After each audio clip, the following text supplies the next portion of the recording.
Why would you support a state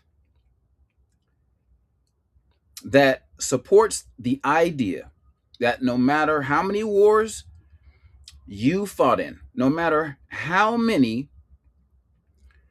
lynchings you sustained, no matter how 400 years of free labor, which literally made it possible for this country to exist, by the way, literally, like this country would be Afghanistan or the Middle East if not for the uncountable revenue from 400 years of free labor. Okay. But how could you support a country where, even though there's a war going on against a supposed enemy, this country finds a way to still make you public enemy number one?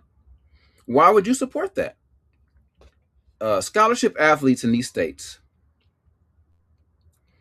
have a once in a lifetime opportunity. You as a group have the power to tell these bigoted states that this stuff ain't gonna fly. The economic impact of you athletes removing yourselves from the economies of these states would be absolutely catastrophic. It would make the bus boycotts look like a fart in the wind, to quote a line from one of the all-time great movies, Shawshank Redemption. But it would guarantee yourselves the power to dictate to this country and the world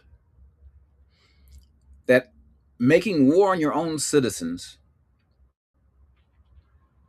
a war that really never ended against that group of citizens, it gives you the power to tell those people that making war on your own citizens is literally inhuman and against the promise that this country gave so many years ago. A state that supports the leadership of this country, making sure that no one that's in your group looks like you, sounds like you, thinks like you, is able to get promotions in the military.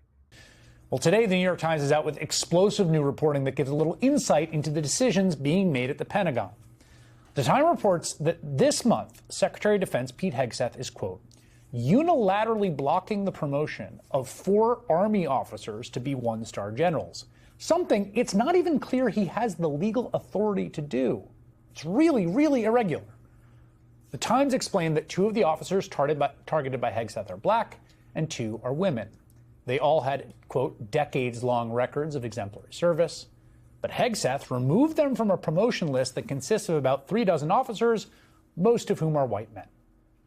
The Times is reporting, based on interviews with 11 current and former military officials, 3 of them told the Times about a dust-up last summer. Listen to this. It was between Hegseth's chief of staff, Ricky Burria, and the Secretary of the Army, Dan Driscoll. Now, the Times reports, quote, that Burria chastised the Army Secretary for selecting Major General Antoinette Gant, a combat engineer who served in Iraq and Afghanistan, to take command of the Military District of Washington, located there in D.C. Burria told Driscoll that President Trump would not want to stand next to a black female officer at military events. I'm going to repeat that. According to the Times, the Chief of Staff to the Secretary of Defense told the Secretary of the Army that the President of the United States would not want to stand next to a black woman officer at military events. Now, in that one case last year, the Times reports that Driscoll argued with Burria that, quote, the president is not a racist or sexist.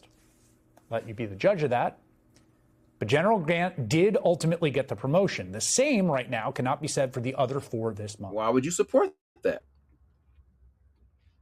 If you are an athlete in one of these states, but you are not in that group, but you care about your fellow athletes in that state or in that group or that you play with, how could you stand for this stuff?